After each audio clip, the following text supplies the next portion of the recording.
Hello everybody and welcome back. We've scraped in again. It's the 31st of August, so we've managed to get our act together on the last day of the month with our monthly podcast. Little bit of housekeeping before we get going.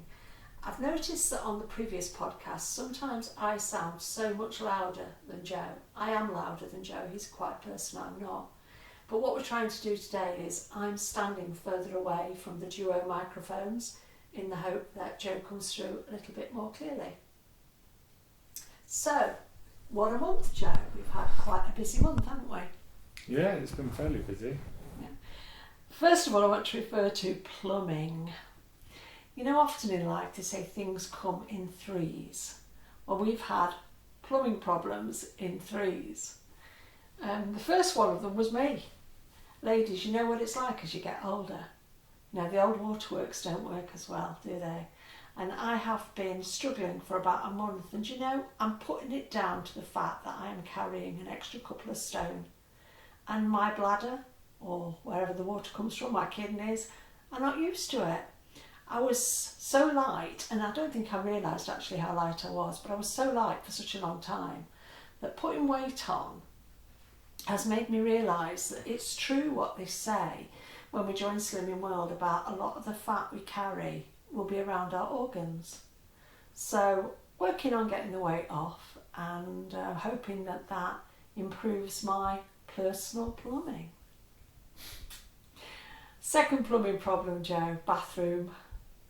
Yeah, the bathroom problems we've been having for feels like years now. Well, it's only 2.5 years since we had a new bathroom. Yeah, well, it's been going downhill since. Go on then, Joe, what's the problem in our bathroom? What's the major problem in our bathroom? Everything leaks. There's a crack in the bath, there was water under the bath, the water got behind the boards next to the shower and they've blown out, and then the flipping sealant got all grimy and mucky, and so Mum and the builder had a great idea to put a cap piece on the one seal and make two seals out of one, and that didn't work. Water got under and behind that and messed up both those seals. Day one, don't do that. Yeah, and you came round while I was out, and you two had cooked up this great plan that was going to fix the bathroom, and it just made one seal into two. And if I'm honest, I'm cross with myself. Because we had a new bathroom about 2.5 years ago. We had a P-shaped bath, shower above it. We had mermaid boarding, which was quite expensive, on the walls. And we got this plumber who is, well, a builder who is... we've got lovely. dam problems because the extraction fan The extraction fan stopped working. We've got this plumber, this builder who is lovely. And sometimes you can get kind of too familiar and too friendly. And I don't put my foot down enough, do I, Joe? Not with him, no. I'm too soft. So we've ended up spending... I think she fancies him. You think I fancy him? I think she fancies him. You could be right. But we've ended up with a bathroom that is just a list of problems. And I feel like responsible. I'm just grateful that it was me that paid to have it done. Because if somebody else had paid for it, I think I'd be a bit, guilty.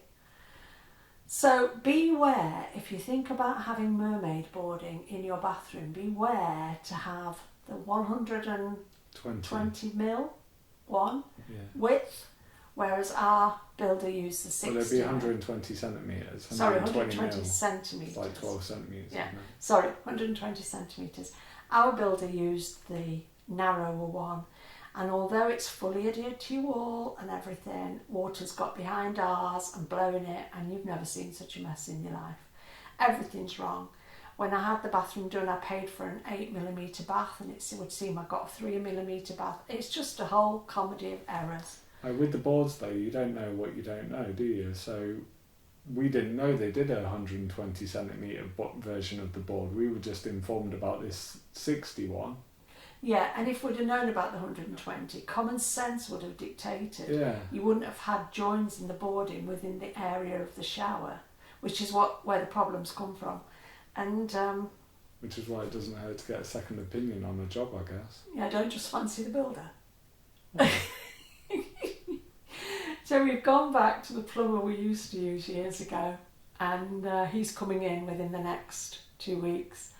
and we're losing the bath, aren't we, Joe? Which is what Joe wanted in the first place. He didn't want a bath, he wanted just a shower.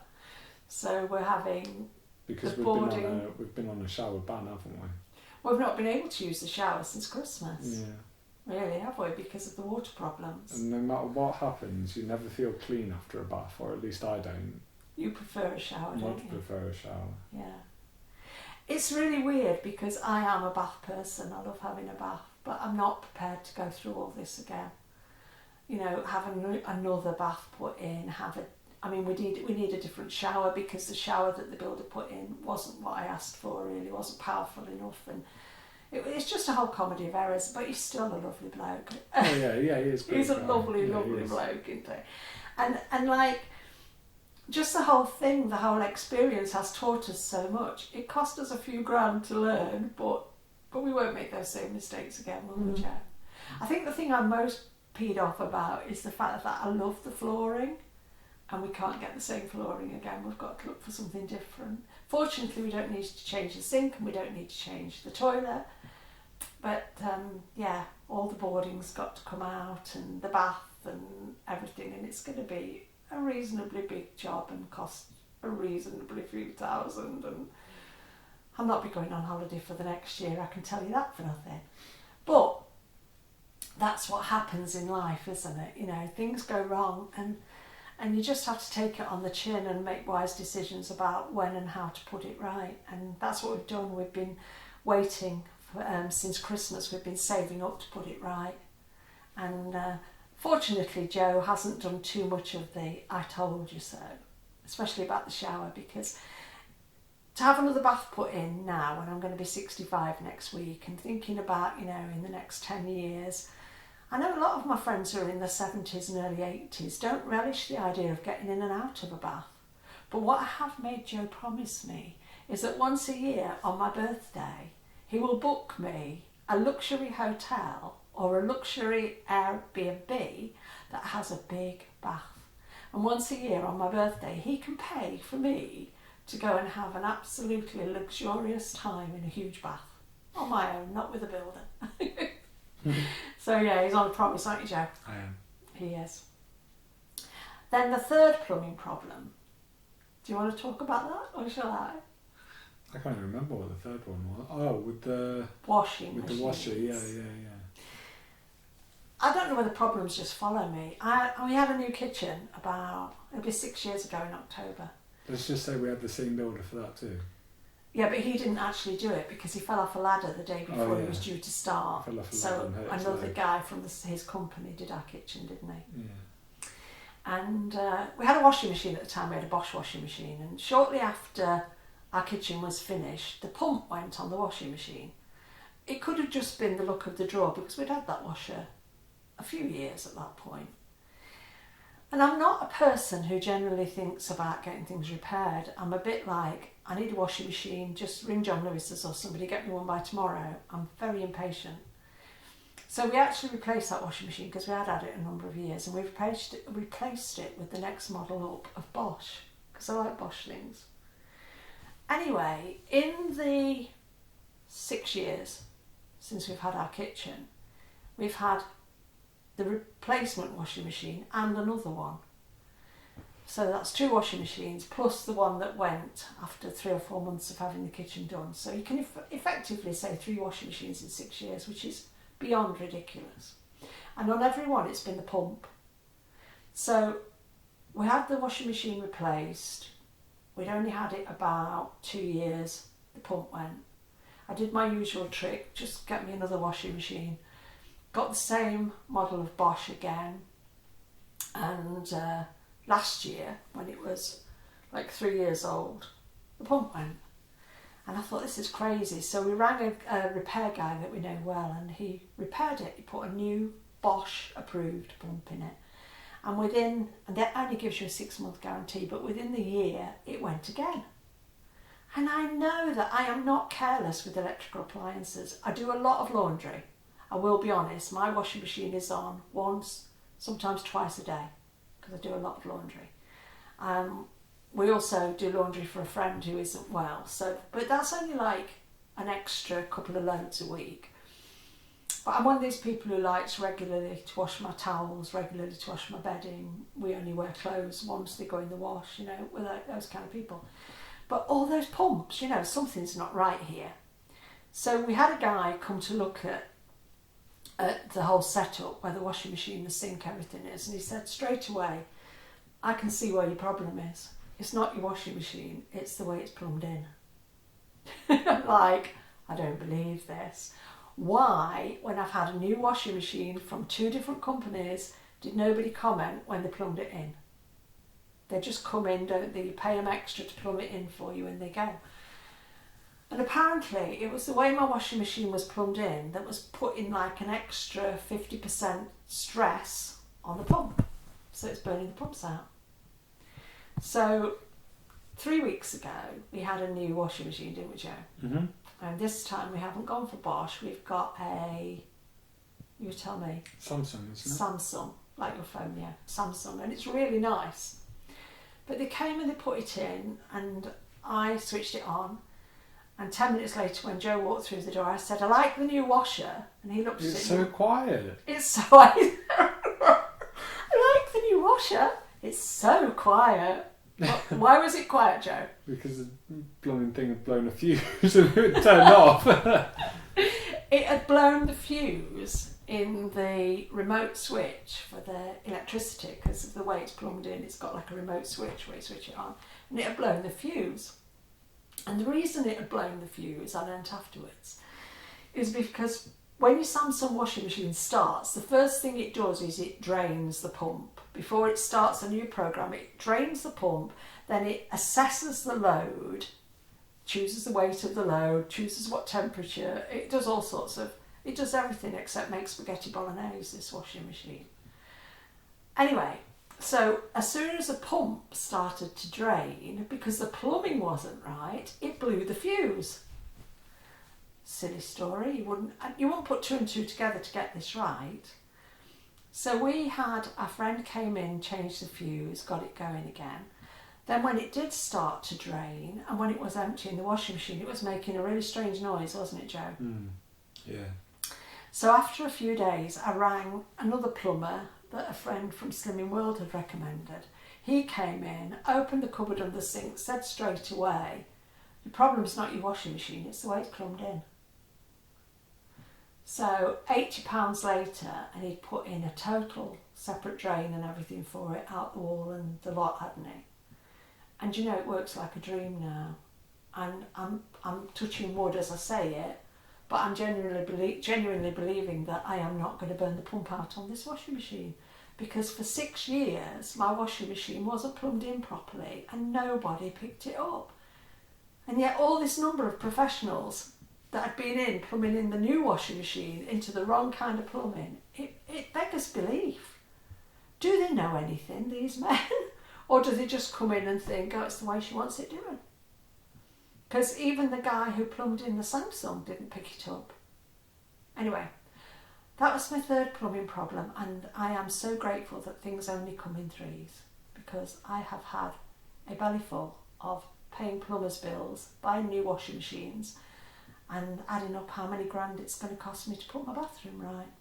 That's the kind of month I've had. But it's coming to a conclusion now, isn't it, Joe? Yeah, it's getting all wrapped up. Everything will be put right. Right, now What are we having? Shower? We're At having the end of it all, we're having a shower. a shower. We're having a shower, no bath. In the corner, behind the door. Behind the door in the corner with glass panels. It's going to be lovely. And a Myra shower, which is what I wanted in the first place, and I ended up with Gainsborough. Nothing wrong with Gainsborough, not criticising the company, but it wasn't what I wanted. But it would be nice, won't it? Yeah, and we're looking forward having to it. the mermaid boarding again, but we're having it fitted properly this time. So we'll still have a sparkly bathroom. But, oh, wouldn't it be nice, Joe, to get up in the morning and just go and have a shower instead of having to without run 2 running baths? Oh.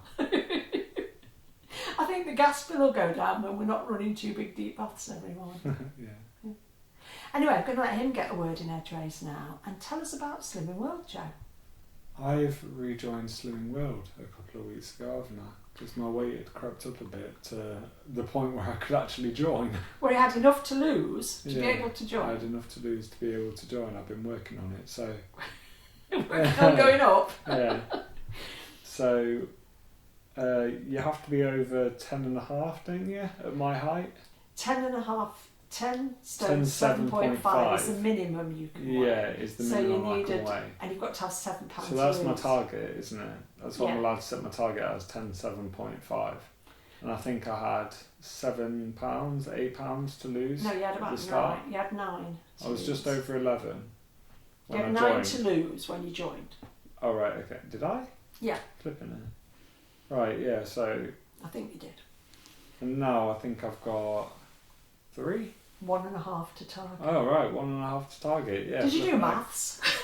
Yeah, I know, but it gets a bit confusing when you have to reset at £14, doesn't it? So, yeah, in my first 3 weeks, I've managed to lose that and gain 2 awards. And what were your awards, Joe? I got Slimmer of the Week, For £4.5 this week. yeah, for 4.5 this week, and what was it, the week before, 1.5 or something? 2. 2. You sure? Yeah. Yeah, it 2. was 2 because you must have had 8 to lose because you've lost 6.5 and you've got 1.5 to target. Yeah. And then Slimmer of the Month as well. Yay! Yeah, yay. So proud of you. So I've got 2 certificates and 2 stickers already. And tell us about your group. Do you like it? Yeah, I love the group because I was taking you, wasn't I? And I was allowed to sit in on the group. Yeah. So I've kind of got to Mm, kind of yeah. know a few of the people who go, and we've got a friend that goes as well. So that's nice to kind of catch up with them once a week.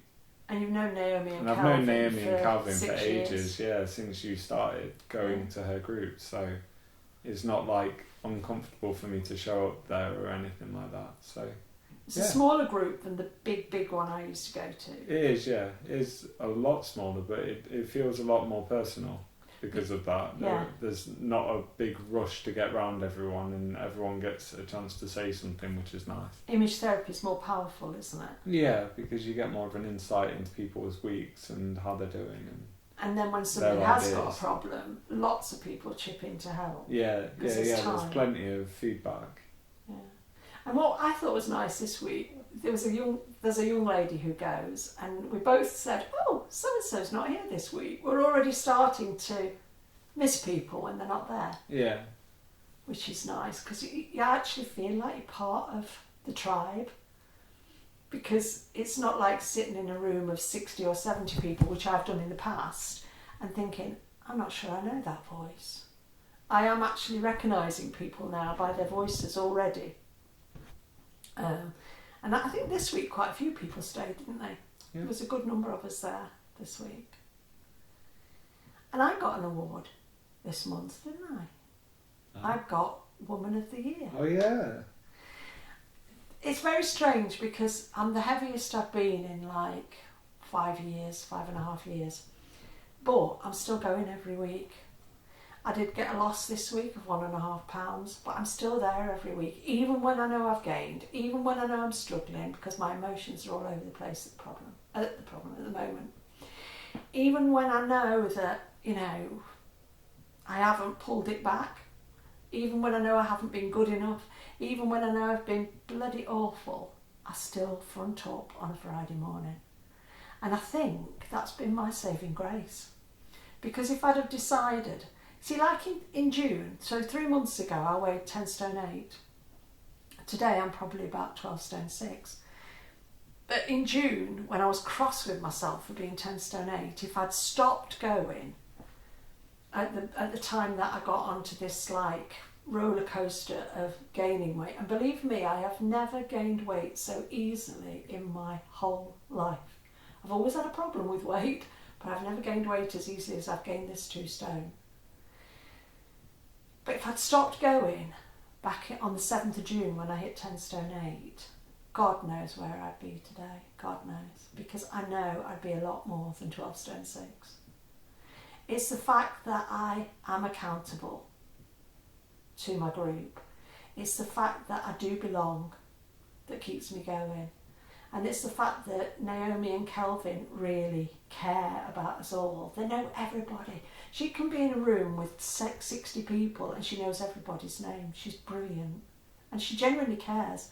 So I was invited by the whole group to be Woman of the Year. It wasn't even so much a competition. I think the majority of the group wanted me to take the award, and I actually got there on the Friday expecting to stand up with other people and have to talk about my journey and talk about me, and then in effect be in competition with others to get the award.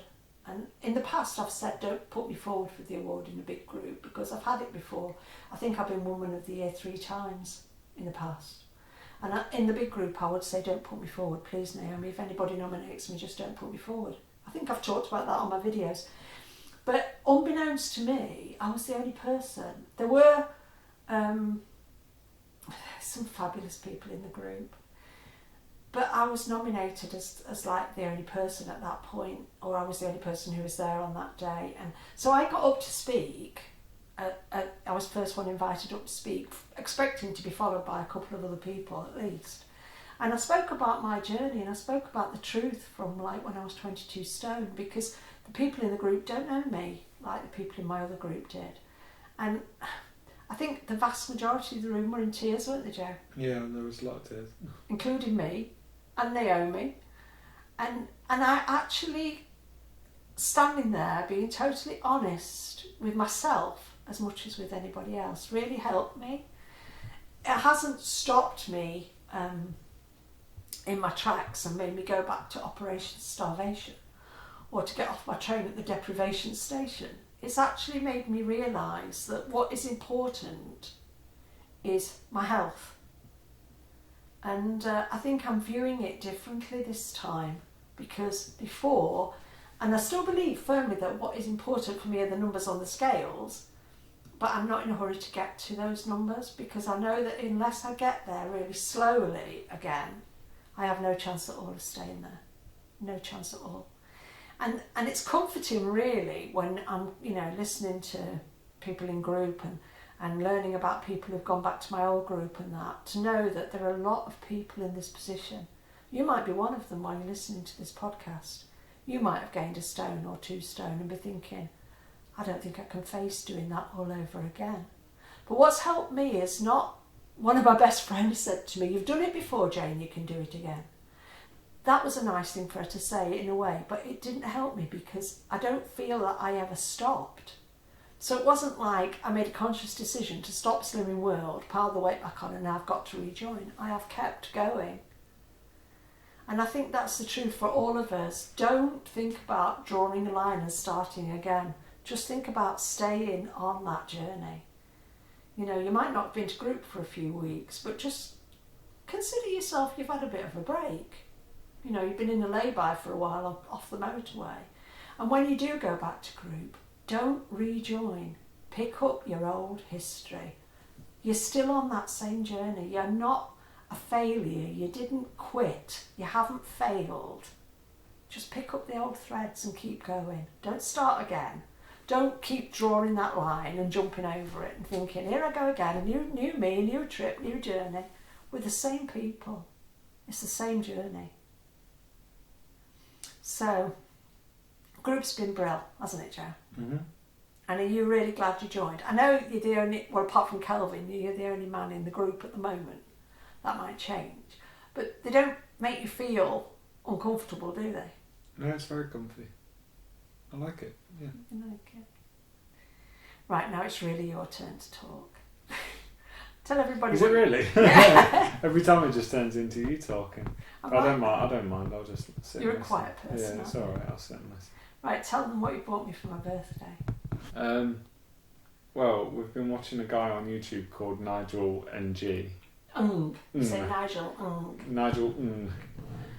But Uncle Roger.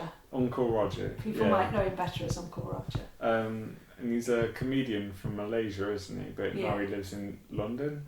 Yeah, don't watch him when you've got your kids in the room though. It's adult comedy. Yeah, there is quite a lot of adult content, isn't it? Yeah. But it's really funny, some of it, and some of it, obviously, as a comedian, he's got to push boundaries and kind of test where people find humour, but so some of it can be a bit risky and too far almost sometimes, but a lot, I'd say 75% of the time it's bloody hilarious. So, but he, because he's like a Asian, he loves his rice, yeah. So he uses a rice cooker though. In a lot of his videos are based on, he'll watch professional TV chefs and stuff like this, or people from YouTube, and he'll critique their technique or their the ingredients they're cooking with or whatever. Like, that's as Uncle Roger. Yeah, that's as Uncle Roger. But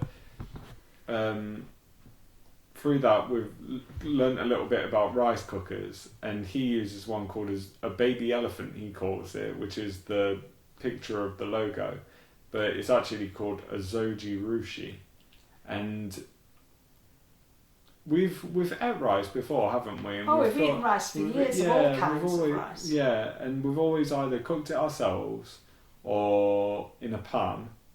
We've used or microwave pouches just because they're so convenient. I bought frozen rice in the past. Frozen rice, yeah. I've never really. You've never had that. I've never been into that.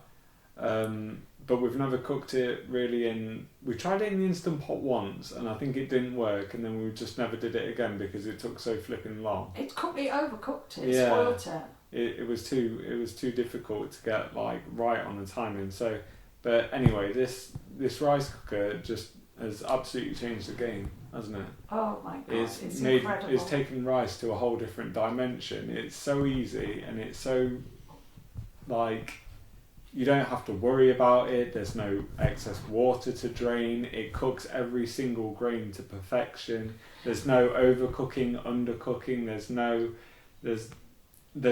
like hard woody bits in the brown rice. There's nothing to stress about. You wash your rice. You give it 3 washes, yeah. So you put your rice in, and you've got a measuring cup that comes with it that gives you the different portion sizes. So 1 cup is for 2 portions. 1 cup is for 2 portions, and ours is a pretty small model, but it does up to 6 cups, doesn't it? No, 5. Ours does up to 5 cups, which is 10 portions. Okay, so 10 portions, but we only use 1 cup, so 2 portions. One cup, 2 portions, yeah. So you measure how much rice you want, level it off at the top, and that's a portion. And we found that makes generally about 75 grams each of dried rice, doesn't it? Yeah. So which is what's recommended on rice packets. Which is recommended on the back of the rice packet that we buy, so that's really good. The first rice we did jasmine rice. We did do jasmine rice, didn't we? Yeah. We'd never tasted jasmine rice cooked as well as that outside of a restaurant. And it has a different setting for each kind of rice that you'd like. So there's one for short grain rice, there's one for long grain rice, there's one for brown rice, there's one for a thing that me and Mum have been using called Gaba rice, which is where you get brown rice and it soaks it for 3 hours, 3.5 hours or something like Cooks that. Yeah, at 40 degrees at a specific temperature, and it releases this like gamma amino butyric acid, which is meant to help like relax you and calm you down and calm your nerves.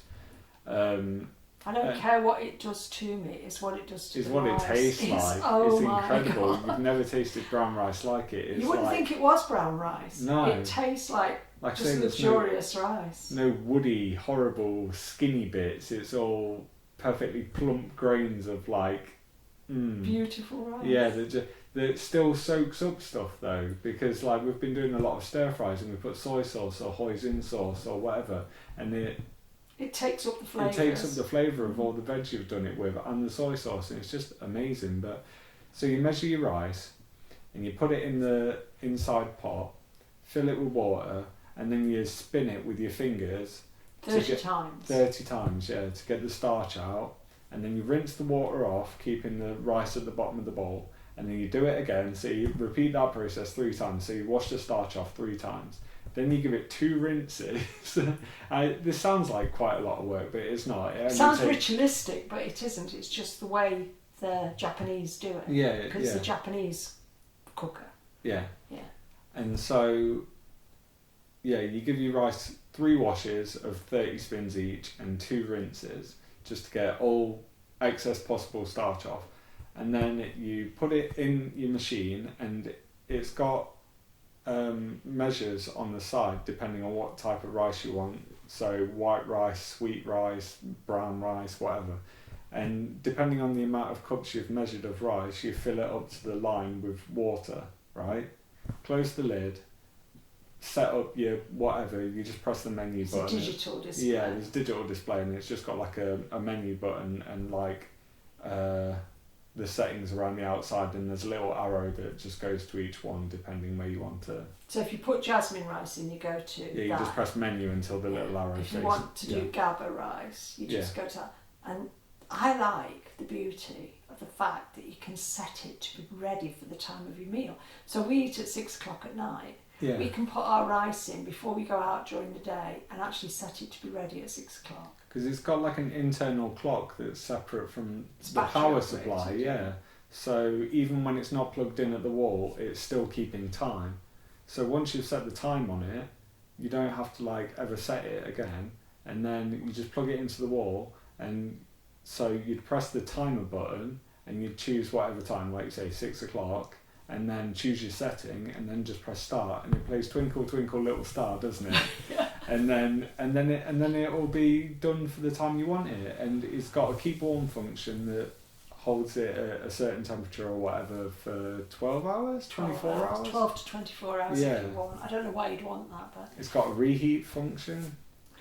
what I like and what I want to try in it is congee.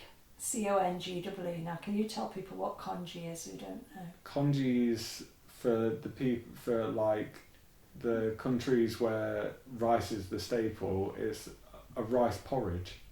So you could make that, and there's a thick setting and a thin setting. You could make that on Slimming World and it would be totally free. Yeah, free. And save your bee choice. And the interesting thing is, looking at recipes on YouTube or whatever for it, congee seems to be more of a savoury thing.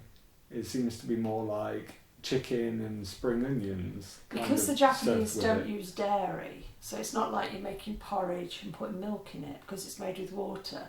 Then you can lean either way. When you want to dress it and serve it, they put chicken with it and asparagus and things like that, don't they? Yeah. They don't do a massive portion of chicken though, do they, the Japanese? It's like a side dish. Well, you could literally just make it and put a spoonful of maple syrup over it and sin that.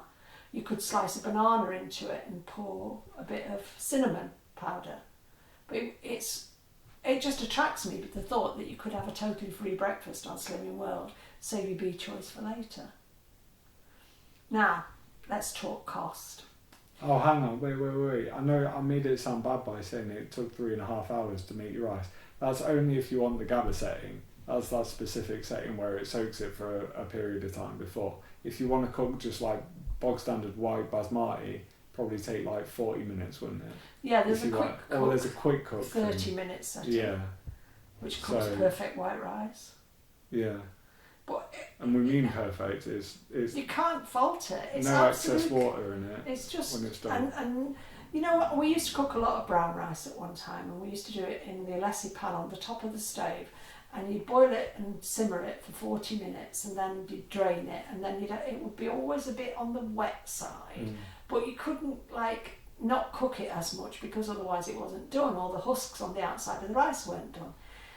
And you used to moan like mad about it, didn't you? You didn't like it at all. You put it in the thing to drain, prop it up on your tin of water chestnuts to get the angle right, trying to maximally drain it and everything. And we just didn't like it. And then your pan was scummy and horrible to clean, wasn't it? Yeah. But this, when it's actually ready, and like I say, we eat at 6, so it's cooked for 6, but we might not have the rest of our food ready till 20 past, but the rice stays perfect. When you take it out of the non-stick internal dish, the dish looks clean. I mean, of course you're going to wash it, but it's just amazing. When Joe was talking about getting one, and you know, I want to get a baby elephant, I'll buy you one for your birthday, blah, blah, blah, blah, blah. And I'm like, when he told me the price, 329 quid, I was like, no, you will not. For God's sake, you're only cooking rice. But you know, far as kitchen gadgets are concerned, and we've got quite a lot of good ones, it's incredible. It's one of those things that if I hadn't have had one bought for me, if I'd seen one used, I'd have saved up to buy one. Because I think this is something that will last us the rest of my life and the rest of Joe's life. It's so well engineered, it's such a nice piece of kit. Isn't it, Joe? The quality of it. And it's really simple to clean as well. I thought it would be like a nightmare to clean the steam vents. No, it's a lot easier than an Instant Pot. It's so easy. A lot easier than an Instant Pot. And it's neat, isn't it? The size and shape of it, and it's not heavy, and you can just slip it into the shelf on your cupboard when you're not using it. So if anybody's interested to have a look, I mean, the one we've got, the 5 cup, was $329. They do a 10 cup one at about $350. You can shop around. There's a lot of different models of it that go down into, like, I think they're like 120. Really? I didn't see that. I just saw the one you bought me. But it's blown my mind. I've never been so eager to eat rice. And yesterday for lunch, if you make the rice and you want to use it in a like an egg fried rice or something, the Malaysians, the Chinese, the Japanese recommend you use day-old rice. So we made the rice the day before, and yesterday lunchtime, Joe made a chicken fried rice, and I made an egg fried rice, because we can't cook it all together because Joe's allergic to eggs, and I wanted egg in mine, and he wanted chicken in his. So the other birthday present I've had early and been really fortunate with is my husband's bought me a Le Creuset wok. Now again, I'm going to mention the price, but I'm not mentioning the price to show off. I'm mentioning the price for anybody out there who would be interested in looking at them. Bought it direct from Le Creuset. It's a 28 centimetre. It was £150, but you've used it every day since we got it, haven't you? We've had it 6 days. Yeah. What would you say? I've been using it. Yeah, it's okay because I've used the other Le Creuset deep pan, but what would you say about the Le Creuset wok, Joe? It's incredible, isn't it? It's the dream to use, isn't it? I mean, we've got, I think, 7 other Le Creuset pans. We've got the big Le Creuset saute pan, we've got the 20 or 30 centimetre, the big deep frying pan, and we've got the omelette pans, and we've got another frying pan that's very shallow for pancakes, a big one that makes big giant pancakes and that. And we've got the griddle, we've got loads. But out of all of them, if I could only have one Le Creuset pan, apart from the fact that I chose the one without a lid, because I've already got a lid on another one that fits it, I would say this is the best Le Creuset pan we've got. The one thing you have to remember if you use Le Creuset is never ever cookable number 4 on your stove. Because once you put the temperature up too high on them, you'll take away their ability to be non-stick, even though they're tough and non-stick. Because I did it with the first big frying pan I had. And we sent a picture to Le Creuset and said, what have I done? And they said, oh, you've made the commonest of mistakes, but don't worry. And that was a £200 pan. They sent me a new one in 3 days for nothing. Because it was a genuine mistake. But they do a bigger wok, but because we tend to cook separate anyway, it's gorgeous, isn't it, Joe? And it just washes like a dream. The interesting thing about it's got no handle. Well, it's got 2 sides. It's got 2 little side handles, yeah. So you've got to be decently strong to serve up your food. Yeah, because it is quite heavy. I don't know if they do a long-handled one. Probably. I think there's one more expensive, probably. Yeah. They do a cast iron one, which is beautiful, but it costs you about £300, and you'd need muscles like Popeye to pick it up, because they're cast iron pans. I mean, I go for the toughened non-stick because their cast iron pans are too heavy for me. If you're young and fit, you cope with them, but for somebody, and also being blind, I tend to pick my pan up in one hand and serve with the other hand. Whereas with the cast iron ones, you can't do that. They're way too heavy. You have to actually serve out of the pan while it's on the stove. Being totally blind, I don't find that easy enough. But yeah, I mean, it isn't even my birthday until next Tuesday, and I've already had my socks blessed off. But for anybody who's interested, have a look at the Zoji. It's spelled Z-O-J-I, Rushi, R-U-S-H-I. We mentioned the Breville air fryer. Oh no, that was another thing we bought at the beginning of the month, didn't we? We updated our air fryer because we had the Tefal Fry Delight, and we like it. We've still got it. Yeah, we've still got it. We thought it was brilliant. But it's not really big enough for 2 of us at the same time, is it?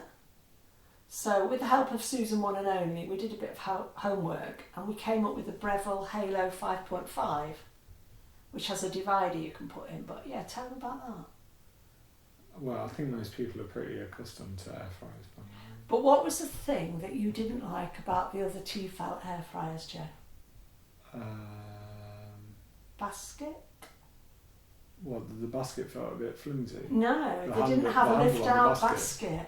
Oh, the one that we got. The other big Tefal one we ordered. Yeah, so we ordered a second Tefal one, which was like an updated version of the first one that we got, the original one, and the blooming basket didn't lift out of it. Like, It didn't have a basket, it just had no, a rack you put in the it had bottom. some stupid little like non-slip-sided rack that you put in the bottom that you could never get to lie flat, and whenever you wanted to tip the food out, whatever had dripped out was came still- with it. It was just, it It was was so ridiculous. weird. Why It would was you have it like that? such a bad design, Because wasn't it? yeah, the first one we had, the original Tefal, and the one we've got now is like two baskets, isn't it? One that's got a perforated bottom for the air to flow through, and then one solid that's like a catchment basket that catches any debris or Drips. or whatever. So when I'm serving up with these ones, you just disconnect the inner basket Lift it out. and lift it out, and then it's just so much easier because then you're not taking the dripping with you when you try to serve it. I don't know why they. I don't know, I think they got Made that it one like badly that. wrong, that expensive one. But we bought the Halo, it was on offer that day, it was down from 99 to 84. We bought it, didn't we, at the beginning of the month. Yeah. And then I was, this is how I am, belt and braces. I said to Joe, I think, while it's still around, because we like it so much, we're going to buy a second one and put it on the top shelf in the pantry, so that if anybody ever needs one or we wear this one out. And then blow me down, that very day, it was on offer for £64, wasn't it? Yeah, it was a limited time Which had deal on Amazon. 35 quid off it. So, yeah, I mean, we've been spending an awful lot of time in the kitchen, haven't we? Yeah. Because you've been making some amazing chow mains. Yeah, oh, we got a new knife too. You got a new knife. I got I a new can't knife. use You got it. yours sharpened. I took my knife to the cobblers. You spend £2 on your knife, Yeah. get it sharpened, it's great. Yeah. So he's like, I've seen a new knife I Okay. need to get. And I'm like, right, okay. And he so explains it to me about the chef's knife and nothing sticks to the blade and blah, blah, blah, blah, blah. Oh, but can I order it from Amazon? It's like nearly 50 quid. And I said, well, there's plenty of birthday money in there. Yeah, let's have it. Because my knife, which was just an old-fashioned kitchen devil, was getting really blunt, wasn't it? Yeah, and it had a rounded end. It has a rounded end, you like a point. Right. So he orders this knife and he tells me about it, and I'm thinking, there's no way on this earth I can use that. Big chef, way too big for me and everything. So we've got a little tiny cobbler in our town who can fix anything, absolutely anything. So Joe took down my kitchen devil, and for £2 he has sharpened it. It's 10 times sharper than it was when I got it, but it's the perfect size knife for my hand. And then your knife came, didn't it? Yeah. And It's it is beautiful. It is beautiful, isn't it? Yeah, it's nice and heavy and. You can slice mushrooms paper thin with it, and they don't stick to the blade at all, do they? No, because it's got like a little like fluty perforated side to the blade. Like the blade's not perforated or wonky or wobbly, but The sides of it are. yeah, not perforated. Sorry, serrated. And like things like a butternut squash or a watermelon, it goes through like butter. And just chopping up onions and crushing garlic and chopping garlic and I mean, I was just blown away by the speed you can use. I mean, I can barely pick it up. It's too big and it's too heavy for me. But I would say it's probably more of a man-sized knife. Although some women would like a big chef's knife, I'm sure.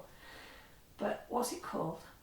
A Zen light. or- Zen Light. Yeah. Z light. Z-E-L-I-T-E. I think it's a Z light Santoku or something like that. Yeah. I can't remember. I don't know, but it's beautiful. Yeah, it's like a 7-inch chef's knife, isn't it? But what we've been looking at is that if we're going to do Slimming World, if we're both going to do it, and I mean he's going to be a Target member before we know it, if we're both going to do it, if I'm going to get back to a reasonable weight and we're going to live this lifestyle, then we need to enjoy our time in the kitchen. We're both very good at making a lot of washing up, aren't we, Joe? Yeah, but that's part of the fun, isn't it? Yeah, and we used high wash and he dries. And it is becoming a lot more streamlined, but there's a definite satisfaction that comes with cooking from scratch. I think that's one of the good points about Slimming World, that it encourages people to do what we all used to have to do 50 years ago. Yeah. I mean, now I'm hitting 65, I can talk like an elder statesman. I remember the days before supermarkets were invented, where your mum went down the high street or went to the local co-op, she bought meat, she bought veg, whatever. We didn't have any ready-made food in those days. Everything was cooked from scratch. Even salt came in a big blue bag, sugar came in a big bag, they weighed it for you. Butter was like a huge block of butter and they cut it with a wire. Cheese was the same, they wrapped it in greaseproof paper, you took it home. You went in for some bacon, they would put it on the slicing machine. How many rashers do you want and how thick do you like it? You go into the supermarket now, you buy a pack of bacon that's so bloody thin you can see through it, and it's full of water, and it doesn't cook nicely, does it? No. And even the world needs to turn back to the way we used to do things. I've even found with like the pre-made stir fries, because everything's done for you, you're then forced to put everything in at the same time, when the separate elements of the stir fry probably need different cooking times. The onion in there probably needs longer than the mushrooms do. But if you've bought it all at once and it's all chopped up together in a punnet, you have to throw the lot in. But then your mushrooms end up sweaty because all your onions are underdone. We've been using a lot of spring onion that we're enjoying with ours. Yeah. A lot of garlic, a lot of fresh garlic. We've gone away from buying lazy garlic because it is what it says it is, it's lazy. It does not taste like fresh garlic. When you get back into using fresh garlic, fresh ginger, stuff like that, the tastes are so different from what we've been accepting for years in a tube or in a jar. You know, it's just, the aroma's different. But with the vegetable stir fries, and you've been looking at them in all the supermarkets, including Marks, Asda, Morrison's, Aldi, Sainsbury's. Mm-hmm. What is the biggest ingredient of all of those, Joe? Every one of them without exception. Carrot. Ugh. When you look on the labels, some of them have got 40%. There'll be 7 or 8 vegetables in, 40% carrot. Now, Joe's not the biggest fan of carrot to start with, but what we did notice in a lot of the supermarkets is they fill the bottom of the punnet with carrot and they just put the other bits on top. It's so jammy and I get so annoyed it's by it because you look at the top and you think, oh look, there's onions, like, chilli, bean sprouts, all these all the bits you like, all the water chestnuts. Yeah, and then you look at the underneath of it and it's just flipping carrot batons. And you're like, oh. And what we were finding was like, we started buying the stir fries in Aldi because they were quite nice. At $1.79 they were good value. But when you actually tipped it into the wok, when you tipped it upside down out into the wok, all you could see was carrot. And you do eat carrots, but it's not your favourite veg, is it? No. And it was just like, oh God. Yeah, you don't want just that much carrot. It'd be nice if there was a little bit like julienne or something, but it's not. It's always like thick carrot batons, and they're always. They don't cook well enough in a stir fry. And as consumers, we're being ripped off because carrot is cheap. Yeah. You know, they're not giving you a lot of the good quality chilli. They're not giving you many bean sprouts or snow peas, mange tout, whatever you want to call it, whatever else is in there, mushrooms and what have you. They're just giving you 40% carrot because it's dirt cheap. And I think if you're going to do stir fries, it's worth buying all the separate components and making your own, because we're finding that we're buying most of those things in Marks and Spencer's and it's not costing us any more than in the long run than it was costing us to buy a couple of tubs of stir fry for 2 people. And looking at ingredients of things as well, a lot of the recipes use similar ingredients, but it will just be the sauce that differs. So, like the one with the hoisin, and or a teriyaki, it just depends on what sauce you put with it, really. So you need light soy sauce, dark soy sauce. Yeah, like I'm planning on doing like a teriyaki salmon one, but it's not going to differ that much from the chicken fried rice one that I did, but they'll taste a lot different. Because your sauces are different. Yeah. And we're using a lot of rice vinegar That sharpens them up, doesn't it? That's beautiful. And we bought miso and things like that, haven't we? Yeah. The one thing we're doing differently, and I've always said I'll never spray fats into my Le Creuset pans because I ruined my first set of Le Creuset with Frylight. God, that stuff of the devil, it really is. Yeah, they shouldn't sell it, should But they? we did find in Sainsbury's olive oil spray that is just 100% olive oil. It's not extra virgin or anything, it's just olive oil for cooking. 5 sprays is half a sin. Yeah, it comes out at 2 calories a spray, doesn't it? So when we do ours, Joe will use 10 sprays in the big wok. I use up to 15 because I like to use a few more savvy sins. And I'm doing probably egg fried rice, so I put a bit more fat in it. But for one, or for a half, for one, or for 1.5 sins, you're not ruining your saucepans. And when you look at what's in the Frylights and the similar thing that Aldi do and some supermarkets are doing now, it's not the oil in it that ruins your pans. It's the propellants and the alcohols, all those things that should never be put on a good quality pan or a cheap pan. Because they're the things that are ruining your pans, not the oil, the tiny. And if you actually look at it and count, if you were to sin Frylight, it's very little difference, and yet we count it as free. You know, it's just a good habit to get into using a better quality of oil. I mean, a whole teaspoon of oil is only 2 sins. A tablespoon, if you're cooking for 2 or 3 people, is only 6 sins. And I think it's just the way to go. Cook quality food. Don't be using out-of-date vegetables and going, oh, this pepper's all wilted and whatever, and expecting it to taste great. Love yourself and love your food, because you're worth it. Yeah, and take care of your pans and utensils and they'll last you a lifetime. Yeah, that's it. You take care of your pans and your utensils and they'll take care of you. And we're actually enjoying cooking so much more that it's making us think about what we're eating, isn't it? Yeah, it's fun. So for breakfast in the morning, we always start with kimchi, which a lot of people wouldn't like because it's so flipping hot and spicy. Yeah, the one we've got is it's a health thing. We just like it first thing in the morning. Mm-hmm. But I make porridge, and Joe's always said to me, put some cinnamon in your porridge. Don't like cinnamon. I'm just stubborn. Yeah. And then you started putting half a teaspoon of cinnamon and a pinch of salt in my porridge, and I was like, well, it was the cinnamon. It was the cinnamon really first, creamy. wasn't it? And then you got used to the cinnamon, and you were like, "Yeah, this is okay." Actually, I thought I didn't like it, but I do. I do. And then I put salt in mine a couple of days, and I told you about it, and you were like, "Ew, that's a bit weird," or something like that. Like you knew Scottish people did it, but you didn't think you'd like it. No, and one day I snuck it into yours. you couldn't stop saying, "This Why is lovely and creamy so today." creamy today? What have you done to my Oh, porridge? nothing, I'm doing. And I mean, I'd made the porridge. You just Yeah, I had to- just snuck it in when I put the cinnamon in. And I make it with 125 mils of Linda McCartney coconut milk, which is unsweetened, and 125 mils of water. And I'm like, what's he put in my porridge? It tastes like it's got blooming cream in it. Yeah, Or the cream off the top of today, it. lovely and creamy. Yeah. Oh, You put cow's milk in my porridge. No, we never have cow's milk in the house, do we, Mother? And I said, well, what have you done to my porridge? I put some salt in it.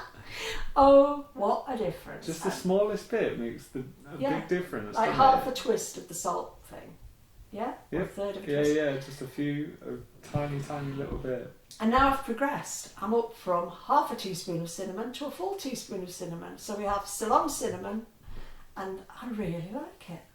And you were telling me that Ceylon cinnamon is very good for regulating your blood sugars. Yeah, supposedly. Yeah. So we've had a week where it's been very much focused on getting back to reality with Slimming World, facing the truth and being prepared to be teachable again, plumbing problems and rice and good veg. I'm eating more vegetables in a day at the moment than I used to eat in a week because I just can't get enough. So I think that's us, isn't it? Yeah, sorry, I was just reading something on the internet about Ceylon cinnamon. What does it say? How Ceylon cinnamon lowers the blood sugar level in your body. You may have heard from someone you know that cinnamon can be used as a treatment for high blood sugar. and this is true. Studies have been conducted and most of them confirm that Ceylon cinnamon does lower the blood sugar level in your body. Cinnamon is a common ingredient and may already be sitting in your spice rack. What you don't know is that it has the power to lower your blood sugar level in your body. Before we get to know how this happens and how much cinnamon should you take every day, let's first know the basics of cinnamon. Oh, So okay, I won't read all that, but it's talking about the different types of cinnamon, like cassia versus Ceylon. Cassia's the one that you shouldn't take every day, isn't it? Yeah. Cinnamon contains cinnamaldehyde. Thank God it's not formaldehyde. Yeah, this compound is able to imitate insulin as well as its function. So it might help type 2 diabetics. Yeah. But how did you find that on the internet? What did you put in the search engine? Ceylon cinnamon. Ceylon cinnamon blood sugar. Yeah. So anybody who's interested, have a look, have a read. We're still walking every day. We've halved our walk though, and we actually put our Fitbits on today for the first time in about 2.5 years, didn't we? And we discovered that our half walk is 7,500 steps. So by sort of 10 o'clock in the morning, we've already got that under our belt, and we carry on from there. Still enjoying it, still doing the hills, aren't we? Yeah.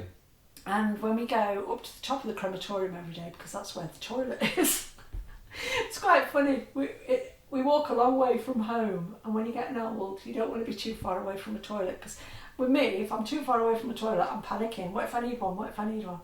But there's toilets up there, so we tend to do the big hill to get us to the top of there, don't we? Yeah. And most days we are seeing 4 woodpeckers. 4. I mean, at first we saw 1, then we saw 2, didn't we? Yeah. And now we walked down through the cemetery the long way around this morning, and they were literally following us, weren't they, Joe? They flew down behind us. Yeah, because we went to see a really unusual gravestone that's... And our friend who lived across the road passed away suddenly on Saturday. Yeah. So we went to look where her family grave is, and that's been really upsetting, hasn't it? Yeah, it has been. Heartbreaking. I mean, I think I'm starting to get past the shock of it now, but it was still like... You're not due for 6. Yeah, it's like, oh, bloody hell. Like, I mean, it happens to other so people, doesn't it? Like, I don't know if I want to, like... She had a stroke, didn't she? Yeah, but when we saw her the day before, she was right as 9pence. Yeah, I saw her the other day and she gave me a wave out of the car window, like driving into the close as I was going out. But like, that was it's just so weird. You think, like, I haven't experienced that many people dying in my life. Like, I'm probably getting closer to the time now when it will start happening. Well, you're only 27. Yeah, but still. And it's just strange to think that those things happen to people that you know. I've always known about strokes or Alzheimer's or heart attacks or whatever, but it always happens to someone else, some place in the world that doesn't affect you. So you're always kind of like, it's far enough away to like not feel it. But when it's a person that you know who lives across the road, who you see most days, it's kind of like seeing their empty house or just thinking like they don't live there anymore. That's so weird. And when it can be something as like that, well, yeah. I mean, you would not have met this lady and thought she's not poorly, she's not old, she's not anything, and just bang, she's gone. Yeah. So that's been hard this weekend. But we're still here. And like Joe said to me, for God's sake, Mother, do something about your health, because you just never know. Do you, Joe? Just never know. So not to be doom, gloom and despondency. Don't want to we are fine. We will start vlogging again at some point, but at the moment we're just trying to get all these jobs done. We've got some big garden job going on as well, and it's getting all this stuff done and out the way, so we can focus on making videos and things again, can't we? Yeah. But we'll be back. If we're not back with videos very soon, we'll be back in September with another podcast. I hope we haven't rambled on too long, but it's nice to know that you're all still out there and we miss you. Take care, everybody. Bye. Bye.